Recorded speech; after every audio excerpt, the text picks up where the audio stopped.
बुधवार की सुबह, कल हुआ था नए हफ्ते का आगाज। मंगलवार के दिन नया हफ्ता था, पर कुछ बदला नहीं। विक्स उछला, डर बढ़ा, शुरुआती ट्रेड में बाजार ने गोता खा लिया। अच्छा खासा दबाव था। एक समय ऑलमोस्ट 100 पॉइंट निफ्टी कमजोर, 22,404 तक के इंट्राडे लोस। हाँ, ये जरूर उसके बाद करीब मेरे ख्याल से 11:15 के आसपास से इंट्राडे रिकवरी की शुरुआत हुई और इवेंचुअली भारतीय बाजार हरे में बंद होते हुए नजर आए। पर ठीक है, ये हुआ ऐसा, लेकिन मजा नहीं आ रहा था बहुत ज्यादा कल फिर से स्क्रीन को देख के। ब्रॉडर मार्केट्स फिर कमजोर थे, 2:3 डिक्लाइंस के फेवर में, यानी कि दबाव वाले शेयर ज्यादा थे। FIS की फिर वही बिकवाली का सिलसिला कंटिन्यू होता हुआ। हाँ, मैग्नीट्यूड थोड़ा रिड्यूस हुआ, लेकिन ऑलमोस्ट 2,000 करोड़ रुपए के आसपास की बिकवाली थी। और कल सुबह के लिए समीकरण सब अच्छे थे, बड़ी बड़ी वॉइसेस थी हमारे सपोर्ट में। फिर इस तरह का परफॉर्मेंस था, इसलिए अच्छा नहीं लगा। और ऊपर से आज भी थका थका सा ही गिफ्ट निफ्टी फिर दिखा रहा है। खुलेंगे हरे में, लेकिन कहने के लिए हरे में 10-15 पॉइंट सिर्फ इन ग्रीन खुलने के गांधीनगर से गिफ्ट निफ्टी के इंडिकेशंस। खैर, मार्केट्स पे आता हूं। आज कहां का नजर है वो बता देता हूं। बुधवार का दिन है, सबसे इंपॉर्टेंट तो अपने लिए निफ्टी बैंक की वीकली एक्सपायरी।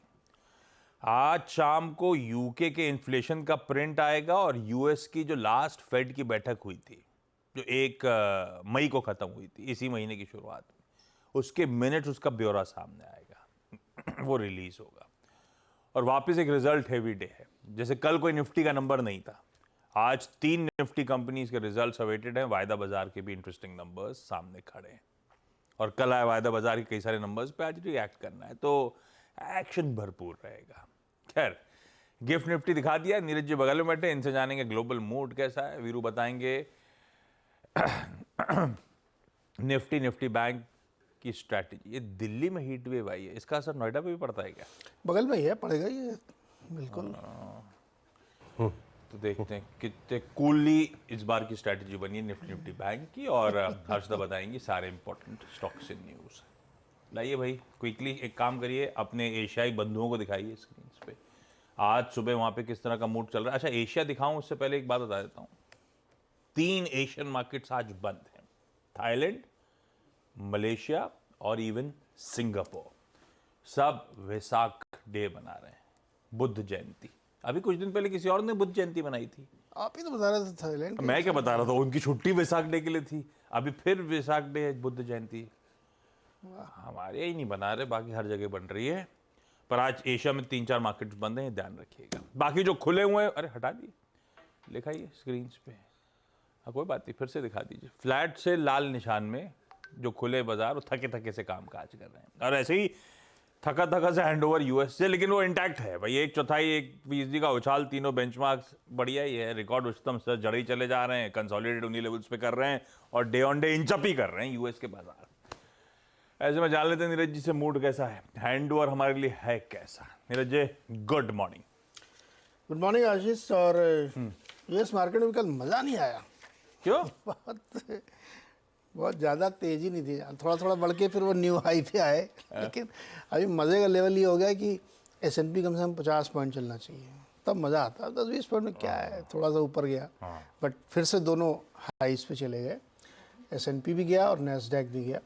और ये दोनों इसलिए गए हैं क्योंकि आज एनवीडिया के रिजल्ट आएंगे। अब यहाँ पे एक दिक्कत है, इतनी होप बिल्ड हो गई है, इतनी होप बिल्ड हो गई है कि पिछले बार से बेटर नंबर आने चाहिए। अब वो नहीं आया तो फिर मार्केट थोड़ा सा दुखी हो जाएगा। तो मुझे लगता है थोड़ा ज्यादती है एनवीडिया के साथ। मतलब अच्छे नंबर देने के बाद उससे बहुत ज़्यादा होप बिल्ड हो गई, पूरा मार्केट उसी का इंतजार कर रहा है। तो ये एक ट्रिगर पॉइंट है आज का। दूसरा, वो फेड के मिनट्स आएंगे, उसमें कुछ खास नहीं होगा, पुरानी कहानियाँ हैं सब। हाउसिंग का डेटा भी एक आएगा कि घर वर कैसे बिक रहे हैं वहाँ पे। तो ये 2-3 डेटा है, लेकिन असली खेल आज एनवीडिया का रहेगा कि वहाँ कैसे आ रहा है। अब एनवीडिया में क्या है कि इस साल 90% की रैली हो चुकी है, 2023 में 300% की रैली हो चुकी है। तो अगर नंबर डिसअपॉइंटिंग हुए तो हो सकता है एनवीडिया की पिटाई हो सकती है। और उससे फिर भाई बंधुओं की भी फिर भाई बंधुओं की होगी। फिर S&P भी गिरेगा, नैस्डैक भी गिरेगा। तो ये आप एक रिस्क लेके चलिए, लेकिन मुझे ऐसा लगता है कि एनवीडिया फिर से सरप्राइज करेगा। लास्ट क्वार्टर की उनकी जो कमेंट्री थी ना, बहुत अच्छी थी। उन्होंने कुछ कुछ हिंट्स छोड़े थे कि नेक्स्ट क्वार्टर और बढ़िया होगा। तो फिंगर्स क्रॉस। खैर हमारे ऊपर इससे बहुत लाइफ पे असर नहीं पड़ेगा, लेकिन आज अमेरिका का बाजार उसी दिशा में चलेगा जैसे मैं बता रहा हूँ आपको। और दो आपके फेड के अधिकारी जिनका आप इंतजार कर रहे थे, दोनों ने कहा कि अभी भाई थोड़ा सा इंतजार करना चाहिए, मुझे नहीं लगता कि होगा, और रेट कट वेट की संभावनाएं कम है क्योंकि डेटा भी बहुत अच्छा नहीं। इससे गोल गोल बातें उन्होंने करी। लेकिन मैं आपको बॉन्ड की बात बताना चाहता हूँ। बॉन्ड मार्केट की जो पोजिशनिंग है इसमें, उन्होंने सिर्फ एक रेट कट, वो भी 0.4% तक गिरा के ले आए हैं वो, और दैट टू इन दिसंबर। तो बॉन्ड मार्केट ने अपने 40 बेसिस पॉइंट का, पहले उनको लग रहा था कि 50 बेसिस पॉइंट होगा ना, 25-25 के 2 कट होंगे। अब उनको लगता है कि एक 25 का होगा, एक 15 का हो सकता है, या 2 बीबी जो भी है। 0.4 उन्होंने डिस्काउंटिंग देके बॉन्ड की पोजिशनिंग हो गई है, और वो भी दिसंबर में मान के चल रहे हैं। ये बहुत पॉजिटिव संकेत है कि मार्केट ने सब होप छोड़ दी है। और ये जो हाँ, मैं पहले एकदम से आपने बोला, मैंने ये ऐसा क्यों बोल रहे हैं, होप छोड़ दी है, होप छोड़ दी, और उसके बावजूद खड़े हुए हैं, ये बहुत बढ़िया है। तो ये तो मैं कितने दिन से कह रहा हूँ कि अभी वो ध्यान ही नहीं दे रही है। क्रिस्टोफर भाई साहब जो बोल रहे थे, इनके कुछ नहीं, कोई मतलब ही नहीं, तुम्हारा कुछ भी बोलो आप। मार्केट अपने अर्निंग्स पे चल रहा है, तो इसलिए एनवीडिया का आज महत्व है कि अगर अर्निंग बढ़िया आई तो मार्केट फिर यहाँ से ऊपर चलेगा। तो आज की कहानी यही। लेकिन मजा मुझे इसलिए नहीं कि वो बड़ी रैली जब तक नहीं होती ना, मजा नहीं आता, थ्रिल नहीं था आज। पर हैंड ओवर बढ़िया है, कोई हैंडओवर दिक्कत शानदार नहीं, बस थोड़ा सा कॉशियस होगा क्योंकि बहुत दिग्गज का एक नतीजा सामने खड़ा हुआ है जिसने बहुत मार्केट को मूव देने में मदद करी थी। ये बात सही है, वहाँ की इकोनॉमी और वहाँ के अमेरिका इंक के परफॉर्मेंस वो चला रहे हैं दरअसल बाजार को, बाकी सब अपनी जगह गजब के वो परफॉर्मेंसेस वहाँ पे आते हैं। तो हैंड ओवर बढ़िया यूएस से आता हुआ। और हमारे भारतीय बाजार, सुबह चर्चा हुई थी कि वॉलेटिलिटी, अस्थिरता जो है वो परसिस्ट करेगी। आप बेस के आसपास, और बेस मेरे ख्याल से वही था क्योंकि 22,400 पे दिखाया भी था वो आपको, बढ़िया पुट राइटर्स का जोन भी था, तो बेस उन्हीं के आसपास था। और बेस के आसपास आए, खरीदने का मन, और बहुत टफ होगा 26,605 को निकाल पाना। ये कल सुबह की बातचीत हुई थी, वो देखिए आपकी स्क्रीन पे, ब्यूटीफुल डिफाइंड मार्केट्स। वही शुरुआती ट्रेड में जो कोलैप्स हुए थे 22,404 तक ही गए थे, और उसी जोन से फिर रिकवरी का ट्रेड प्ले आउट हुआ, और ऊपर जाते जाते वही 590-600 के जोन के आसपास पस्त पड़ गया मामला। वॉलेटिलिटी है, लेकिन उसका भरपूर फायदा अपन उठा रहे हैं। वीरो, गुड मॉर्निंग। क्या अप्रोच रखी जाए निफ्टी बैंक में आज की? Good morning. गुड मॉर्निंग आशीष। जैसे कि आप कुछ देर पहले कह रहे थे कि सूरत हाल वही है जो कल था, वही वॉलेटिलिटी, और अगर आप इसे हैंडल कर सकते हैं तो प्रिपेयर रहिए और ट्रेड करिए, नहीं तो किसी स्टॉक फ्यूचर को पकड़ लीजिए। लेकिन अगर हाँ, लेवल्स डिफाइंड है आशीष, बैंक निफ्टी की एक्सपायरी है, लेवल्स डिफाइंड है। अगर आप एक इंडेक्स ट्रेडर है तो, और उसी के अंदर आपको ट्रेड करना पड़ेगा। हल्का सा जो परिवर्तन है कल के लेवल में और आज के लेवल में ये है कि कल पुट राइटर्स जो 22,400 पे था वो थोड़ा सा ऊपर आज 22,500 पे भी विजिबल है। और थैंक्स टू मेटल्स, और थैंक्स टू फार्मा, और thanks to some I think IT, जो कि आखिरी में जाते जाते इस पुट राइटर को थोड़ा कन्विक्शन देके गए। हमें बैंक से कल कोई कंट्रीब्यूशन नहीं मिला, बट इन 3 स्पेसेस ने अगर आप देखें वो रिक्वायर्ड स्पेस जो था वो फिल कर दिया आशीष। आते हैं, शुरुआत करते हैं आई थिंक इंस्टीट्यूशनल फिगर से आशीष। 1874 करोड़ रुपए की सेलिंग, लेकिन वो डीआईएस का कैश इतना अवेलेबल था कि वो रिक्वायर्ड थ्रस्ट को जनरेट करने के लिए उन्होंने, अगर आप देखें, पैसा झोंका उतना करीब 3548 करोड़ रुपए की बाइंग है। इंडेक्स फ्यूचर्स एफआईज ने कल करीब 2000 करोड़ रुपए का बाय किया, ये इंटरेस्टिंग था। करीब 21,634 कॉन्ट्रैक्ट लॉन्ग, शॉर्ट कॉन्ट्रैक्ट 12,000 काटे। स्टॉक फ्यूचर्स में बाइंग थी करीब 1,500 करोड़ रुपए की, 34,000 कॉन्ट्रैक्ट लॉन्ग, यानी मेटल्स, यानी फार्मा, यानी आईटी में क्लियरली लॉन्ग्स विजिबल थे आशीष, और इंडेक्स पे वो लॉन्ग गए हैं। एफआईएस के जो नेट शॉर्ट कॉन्ट्रैक्ट हैं वो रिड्यूस होके जो करीब अब 2,11,000 कॉन्ट्रैक्ट आ चुके हैं आशीष। मेरी अप्रोच क्या रहेगी? देखिए, डिफिकल्ट है, वॉलेटिलिटी परसिस्ट करेगी, वॉलेटिलिटी काफ़ी बढ़ी हुई है, ऑप्शन प्रीमियम काफ़ी हाई है, ऑप्शंस को लेकर तो हम ट्रेड कर ही नहीं सकते भी, डायरेक्शनल ट्रेड है। बट अगर आप पुट राइटर्स को देखें तो for this day I think 22,500 पे और 22,400 पे आशीष लगभग 1 करोड़ 14 लाख का आउटस्टैंडिंग हुआ है। जैसे कि मैं कह रहा था कि कल पुट राइटर थोड़ा सा खिसक के ऊपर आया है, और कॉल राइटर्स जहां पे स्ट्रांगली परसिस्ट करते हैं, बैठे हुए हैं, वो है 22,600 और 22,800 की, ये 2 ट्रेजेक्टरीज आशीष। पिरामिड्स में आई थिंक ये जो जोन्स हैं और बढ़ता हुआ पुट राइटर्स का कन्विक्शन थोड़ा सा आपको और रिफ्लेक्ट होगा, थोड़ा सा उसका सेंस आपको और अच्छे तरीके से मिलेगा। ये देखिए, ये जो 2 लाइट ब्लू कैंडल्स हैं और उसके बाद 600 पे और 800 पे बड़े कॉल राइटर्स है। इसका मतलब ये भी है आशीष कि 600 एक डिफिकल्ट जोन है जहां पे आपको प्रॉफिट्स को बुक करना है, बट अगर आप एक बार उसके ऊपर सस्टेन कर गए तो 800 का क्लस्टर खुलेगा ही खुलेगा। लेवल्स लेके आइए, देखिए आपका 22,353 पे 353 पे 20 day exponential moving average placed है। टिल द टाइम ये मेरे साथ है, मैं करीब अगर 100 पॉइंट का 150 पॉइंट का रिस्क लेने में सक्षम हूं तो तब तक मैं बेस लेके आइएगा स्क्रीन पे please. Any dip towards base 1 और फोकस कीजिए डिप्स पे ही, उसी पे पैसा बन रहा है। अगर 100, 70, 80, 90 पॉइंट मिल रहे हैं हमको तो एनी डिप टुवर्ड्स बेस 1 22441 390 वो बाय के लिए होगा। ऊपर आज के लिए जो पिवट पॉइंट्स है स्क्रीन पे रेजिस्टेंस की पेट लेके आइएगा, वो है पहला 22,563, ये कटा तो स्विंग 607 तक ले जाएगा।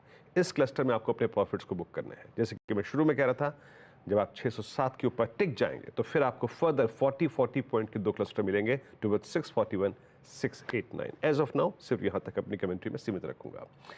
Nifty bank expiry day, lack of momentum, लेकिन पीएसयू बैंक्स मोमेंटम जनरेट कर रहे हैं under the leadership of State Bank of India. तो हमारे पास अगर बैंक्स में ही चुनना हो तो पीएसयू बैंक्स का सेटअप ज्यादा अच्छा है। क्लियर डाइवर्जेंस है चार्ट पे। पिरामिड्स लेके आइए आपकी स्क्रीन पे क्लियरली 48,000, 48,200, 48,500, 48,300, 48,400, ये पूरी की पूरी ट्रैजेक्टरी कॉल राइटर्स से डोमिनेटेड है आशीष। यहाँ पे ट्रेड करना मुश्किल है हायर क्लस्टर्स पे। फिर ध्यान दीजिएगा, हायर क्लस्टर्स पे पिक करना निफ्टी बैंक को अभी पॉसिबल नहीं है। बेस लेके आइए स्क्रीन पे, याद रखिएगा बेस 1 जो है वो स्पॉन्सर्ड है 50 डे एक्सपोनेंशियल मूविंग एवरेज से और थोड़े बहुत पुट राइटर्स की कन्विक्शन से। मुश्किल है बैंक निफ्टी में, थ्रस्ट की कमी है, मोमेंटम की कमी है, बट एनी ट्रेडिंग थॉट ऐसा ही होना चाहिए कि डिप जो है वो बेस 1 के आसपास लेना है और RS 1 के आसपास आशीष वो क्या है, वो कॉल राइटर्स का डोमिनेटेड जोन है। 48,269 310 यहाँ पे प्रॉफिट्स को बुक करना है और जिसे कहते हैं एक्सपायरी रिलेटेड स्विंग, अगर इस एनवायरनमेंट में आना है तो वो 310 के ऊपर आएगा टुवर्ड्स 517। आशीष, ये है अप्रोच निफ्टी का, निफ्टी बैंक का बेस के आसपास खरीदने का मन। और वही बात जो कल भी हुई थी, 22,600 एक दिक्कत वाला जोन है। एक बार निकला तो फिर अड़चन नहीं है, फिर 22,800 का दरवाजा खुलेगा। चलिए देखते हैं आज का बिहेवियर, लेकिन लेवल्स ब्यूटीफुली प्रोड्यूसर साहब ने भी स्क्रीन पर रख दिए जिनको आपको फॉलो करना है। हर्षदा के पास चला जाए आज के सारे इंपॉर्टेंट स्टॉक्स इन न्यूज के लिए। Harshada, good morning. Good morning Ashish. आज भी एक ब्लॉक डील पर नजरें रहने वाली हैं। अपोलो टायर्स में दरअसल 1000 करोड़ का ब्लॉक होता हुआ दिखाई दे सकता है। वॉबर्ग पिंकस की एक इकाई जो कंपनी में हिस्सा रखती है वो दरअसल अपना स्टेक कुछ ऑफलोड करती हुई दिखाई देगी। तो लगभग जो कल क्लोजिंग प्राइस था उसके सामने करीब 4% के डिस्काउंट पर यह सौदा होने के आसार बनते दिखाई दे रहे हैं। 13% हिस्सा होल्ड करती है वॉबर्ग पिंकस की इकाई और वो कुछ हिस्सा बेचती हुई दिखाई देगी। तो प्राइस जो है दरअसल इस पर्टिकुलर सौदे की वो 460 से 65 रुपीस प्रति शेयर के बीच आकी जा रही है। तो ये स्टॉक आप रेडार पर रखेंगे। नंबर्स के लिहाज से भेल के नतीजे आ चुके हैं, जहां पर हमने देखा है मुनाफे में करीब 26% तक की गिरावट दर्ज हुई है इस पर्टिकुलर क्वार्टर में।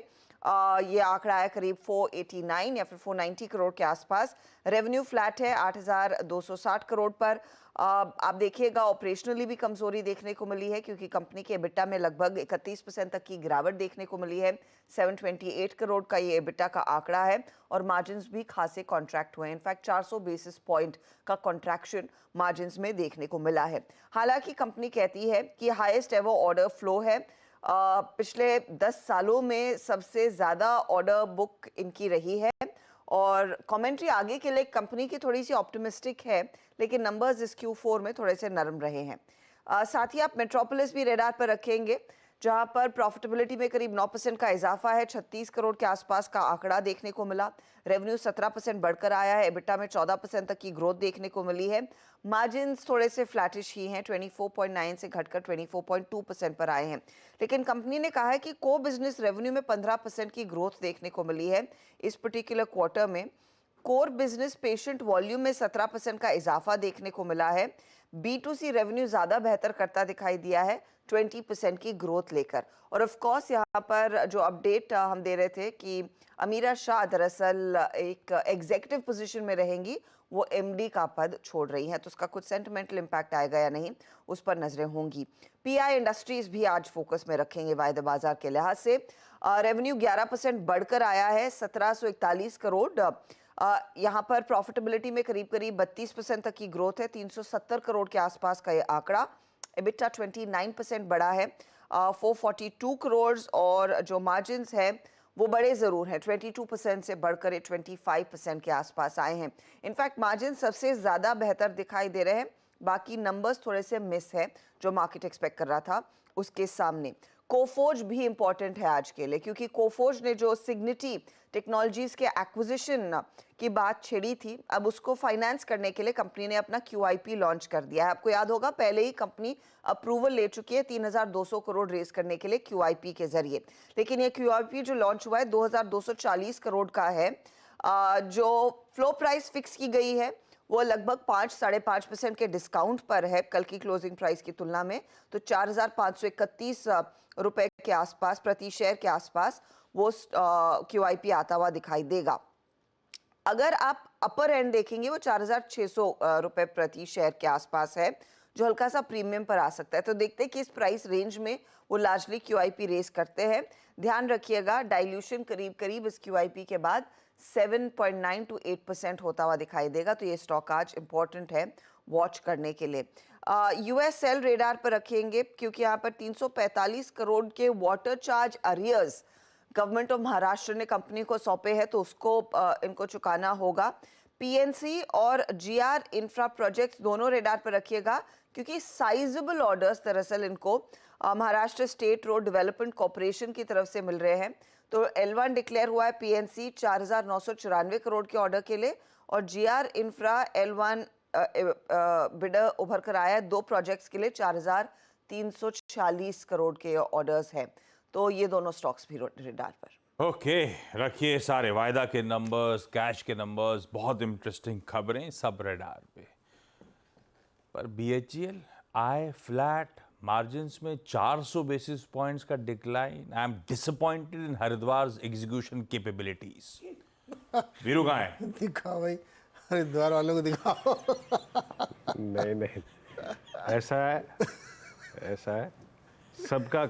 हर्षदा का ननिहाल और आपका अगर आप देखें वहाँ घर भोपाल में ही है, तो सिर्फ मैं अकेला नहीं हूँ। Okay, let me rephrase. I am still disappointed in the execution capabilities of Haridwar and Bhopal. पर ये flat revenue margin 400 basis point, ये लास्ट क्वार्टर में नंबर करवड़ा गए थे। हर क्वार्टर के नंबर्स परफॉर्म नहीं करके दे रहे, उस फ्रंट पे परफॉर्मेंस नहीं, बाकी सब बढ़िया है।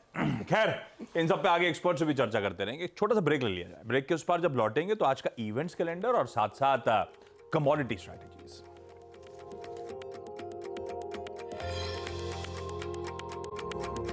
चलिए भाई, ब्रेक के बाद आप सबका स्वागत है। अब आज का इवेंट्स कैलेंडर पहले।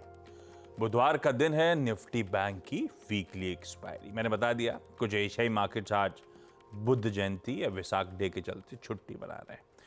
आज शाम को FOMC की अप्रैल 30 और मई 1 को हुई बैठक के मिनट सामने आएंगे।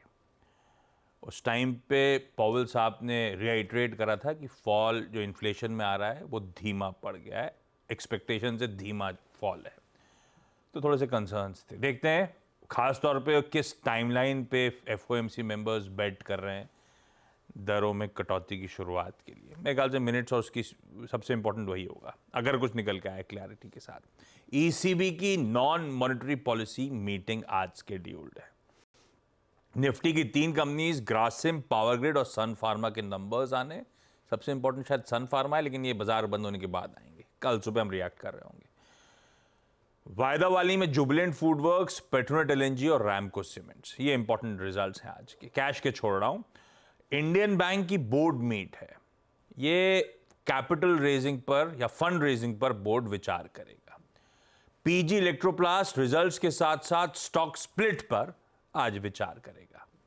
कुछ इंपॉर्टेंट एक्स डिविडेंड स्क्रीन्स पर आ जाएंगे आपके आज। उसके बाद दिखाइएगा IPO ऑफिस स्पेस सॉल्यूशंस का आईपीओ खुलने जा रहा है, मंडे तक खुला रहेगा। तो ये दरअसल 4 दिन खुलेगा आईपीओ। 364 से 383 आईपीओ के ग्राफिक्स लाइए। 364 से 383 रुपीस का प्राइस बैंड है। ऑलमोस्ट 600, ऑलमोस्ट कह रहा हूं 599 करोड़ रुपए जुटाने की योजना है। बाकी की डिटेल स्क्रीन पर है। आज आगे शोज में बातचीत भी कर लेंगे, सब्सक्राइब करना है या नहीं, और उसके बाद कोशिश करेंगे सोशल मीडिया पे अपडेट भी कर देंगे। जापान का ट्रेड बैलेंस, न्यूजीलैंड के ब्याज दरों का फैसला, यूके की रिटेल इन्फ्लेशन और कार रजिस्ट्रेशन, ये अपने टाटा मोटर्स के लिए इंपॉर्टेंट हो जाता है। यूएस की एग्जिस्टिंग होम सेल्स और क्रूड ऑयल इन्वेंट्रीज, ये सब इंपॉर्टेंट नंबर्स हैं। और आज मर्सिडीज मेबैक GLS 600 भारत में लॉन्च होगी। ये अल्ट्रा लग्जूरियस वर्जन है, पता नहीं, मैंने तो देखा ही नहीं इस बार। हालांकि GLS जो फ्लैगशिप SUV थी उसका और अपडेटेड, ये 4 सीटर है इतनी बड़ी, इसका अपडेटेड वर्जन, कॉस्मेटिक पीस वगैरह हुए हैं। ग्लोबल लॉन्च हो चुका था, इंडिया लॉन्च आज है। अंदर का नहीं दिखाएं तो अंदर का तो गजब है। खैर, अपन बैक टू बिजनेस। अरे गिफ्ट निफ्टी दिखाइए, उसके साथ छोड़े जाते हैं। 25-26 पॉइंट उछाल के साथ हम शुरुआत करेंगे, तो थोड़े से इन ग्रीन फिर शुरुआत होने की इंडिकेशन। वैसे आज सुबह एशिया जो खुला हुआ है मिला जुला और ज़्यादातर कमज़ोर दिख रहा था, ये ध्यान रखिएगा। देखते हैं हमारा सेशन कैसा प्रोग्रेस होता है। मॉर्निंग कॉल में ब्रेक ले लेते हैं। ब्रेक के उस बार जब लौट के आएंगे तो सीधा सौदा और कुछ बेहतरीन से स्टॉक स्पेसिफिक आइडियाज़ पे चर्चा। नमस्कार।